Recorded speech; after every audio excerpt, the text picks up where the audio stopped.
Bismillahirrahmanirrahim. Assalamualaikum warahmatullahi wabarakatuh.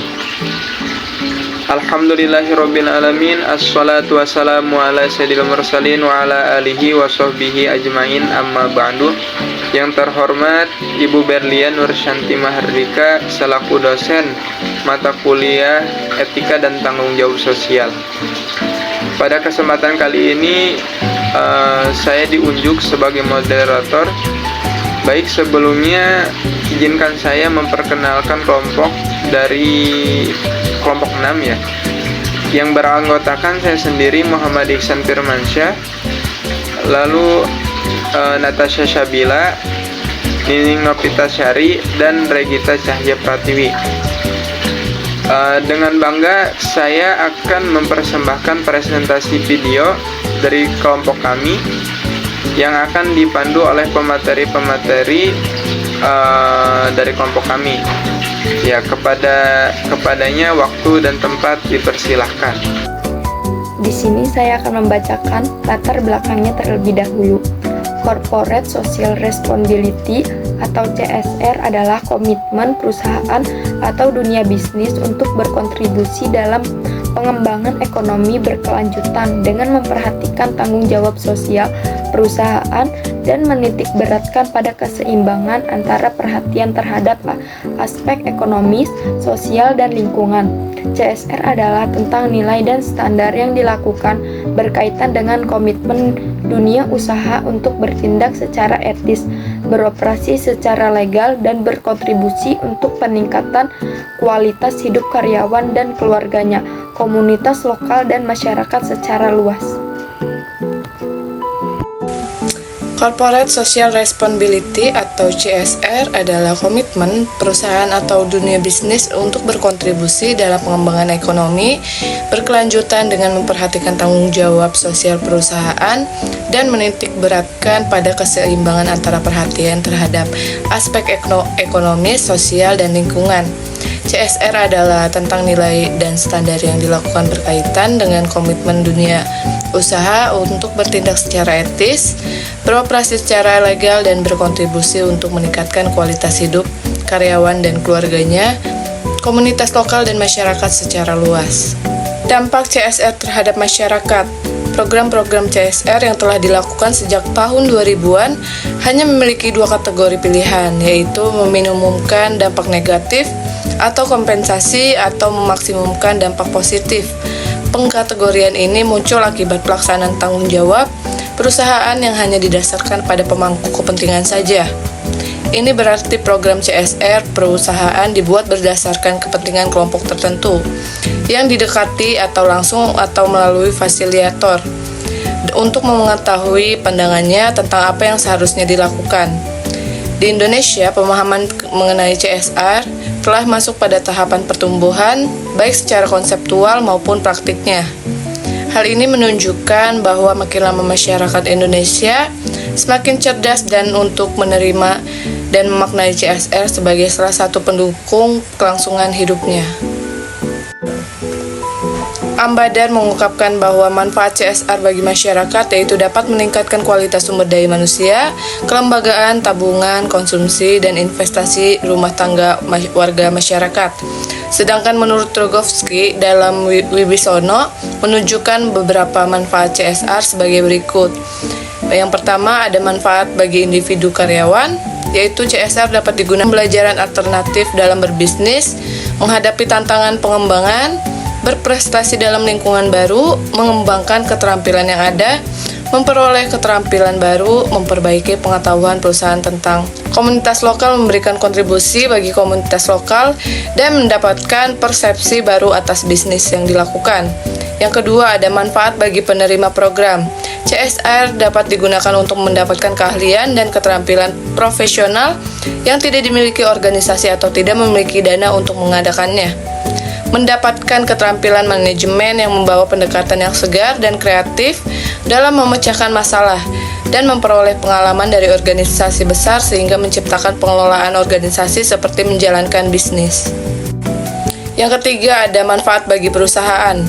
CSR dapat digunakan untuk meningkatkan kapabilitas karyawan yang telah menyelesaikan tugas kerja sama komunitas, peluang untuk menanamkan bantuan praktis pada komunitas, meningkatkan pengetahuan tentang komunitas lokal, meningkatkan citra dan profil perusahaan karena para karyawan menjadi duta besar bagi perusahaan.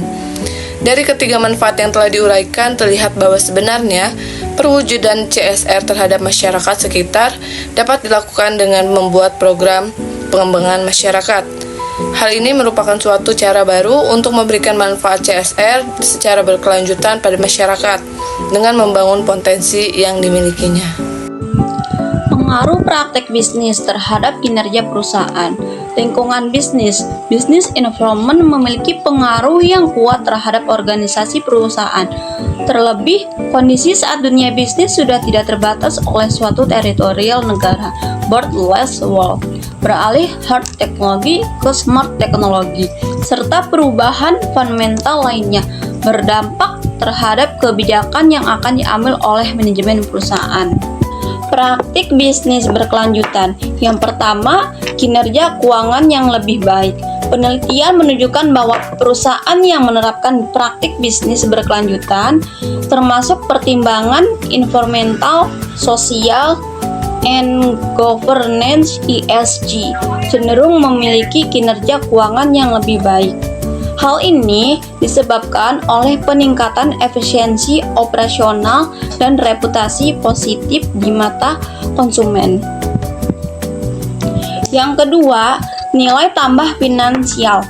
Integrasi prinsip berkelanjutan dalam strategi bisnis tidak hanya berfungsi sebagai tanggung jawab sosial, tetapi juga memberikan nilai tambahan finansial. Perusahaan yang berkomitmen pada praktik berkelanjutan seringkali menarik lebih banyak investor dan pelanggan yang peduli terhadap isu-isu sosial dan lingkungan.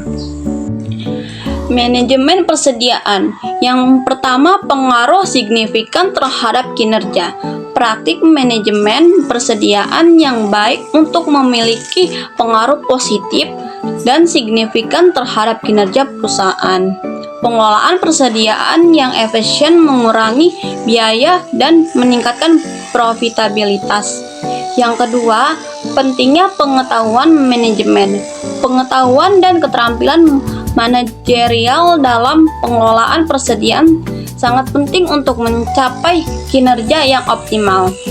Staf yang terlatih dapat mengelola persediaan yang lebih efektif yang pada gilirannya meningkatkan daya saing perusahaan. Strategi bisnis. Yang pertama, pengaruh strategi terhadap kinerja. Penelitian menunjukkan bahwa strategi bisnis yang tepat dapat secara signifikan mempengaruhi kinerja perusahaan. Perusahaan yang mampu merespon perubahan pasar dengan cepat dan efektif biasanya menunjukkan kinerja yang lebih baik. Yang kedua, adaptasi terhadap lingkungan bisnis. Lingkungan bisnis eksternal seperti kebijakan pemerintah dan kondisi pasar juga mempengaruhi kinerja perusahaan. Perusahaan yang mampu beradaptasi dengan perubahan ini cenderung lebih sukses dalam mencapai tujuan mereka. Secara keseluruhan, praktik bisnis yang baik termasuk keberlanjutan, manajemen persediaan yang efisien, dan strategi bisnis yang adaptif memiliki dampak positif terhadap kinerja perusahaan. Perusahaan perlu mengintegrasikan berbagai aspek ini untuk mencapai hasil keuangan yang optimal dan mempertahankan daya saing di pasar global. Selanjutnya, persepsi masyarakat terhadap respon perusahaan. Persepsi yang baik akan terjadi partisipasi yang baik pula dari partisipan. Suksesnya suatu program, dalam hal ini program CSR, tergantung dari aktif atau tidak aktifnya partisipasi masyarakat untuk mensukseskan program CSR tersebut.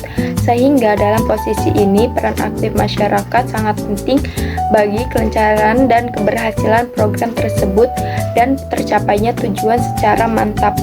Makna positif atau negatif sebagai hasil persepsi seorang terhadap program akan menjadi pendorong atau penghambat baginya untuk berperan dalam kegiatannya. Berbagai hal yang terjadi dan menjadi pengalaman yang kurang menyenangkan panjang sering mengakibatkan warga masyarakat kurang mampu terbuka untuk secara jujur menyatakan persepsi dan pandangannya tentang suatu program CSR yang diselenggarakan.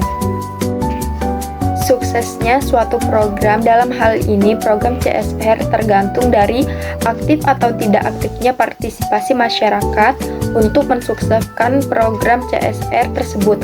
Sehingga dalam posisi ini peran aktif masyarakat sangat penting, artinya bagi kelancaran dan keberhasilan program tersebut dan tercapainya tujuan secara mantap.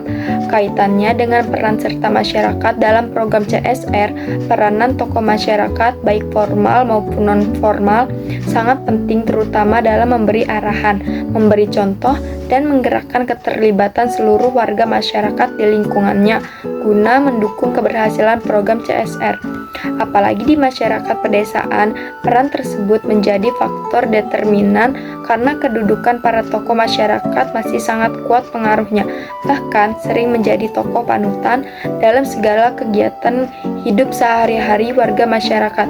Persepsi warga masyarakat terhadap program tertentu merupakan landasan atau dasar utama bagi timbulnya kesediaan untuk ikut terlibat dan berpikir aktif dalam setiap kegiatan program CSR tersebut. Berikut adalah beberapa temuan kunci dari penelitian mengenai persepsi masyarakat terhadap CSR yang dilaksanakan oleh berbagai perusahaan. 1. Persepsi negatif. Dalam beberapa studi seperti yang dilakukan pada PT Holcim Indonesia, ditemukan bahwa persepsi masyarakat terhadap program CSR sering kali negatif. Masyarakat merasa bahwa kebutuhan mereka tidak terpenuhi. Meskipun ada partisipasi yang cukup aktif dalam program tersebut, ini menunjukkan adanya ketidakpuasan yang dapat menghambat hubungan positif antara perusahaan dan masyarakat. Dan yang kedua, persepsi positif. Sebaliknya, pada penelitian lain mengenai PT PLN, meskipun persepsi masyarakat secara keseluruhan tergolong kurang baik, terdapat beberapa indikator yang menunjukkan kualitas sarana dan prasarana umum serta hubungan sosial yang cukup baik. Hal ini menunjukkan bahwa ada aspek-aspek tertentu dari CSR yang diakui dan dihargai oleh masyarakat. Faktor-faktor yang mempengaruhi persepsi. Yang pertama itu informasi dan komunikasi. Kurangnya informasi mengenai program CSR seringkali menjadi penyebab utama persepsi negatif. Banyak masyarakat yang tidak memahami tujuan dan manfaat dari CSR yang dilaksanakan oleh perusahaan, sehingga mereka tidak merasa terlibat atau mendapatkan manfaat dari program tersebut.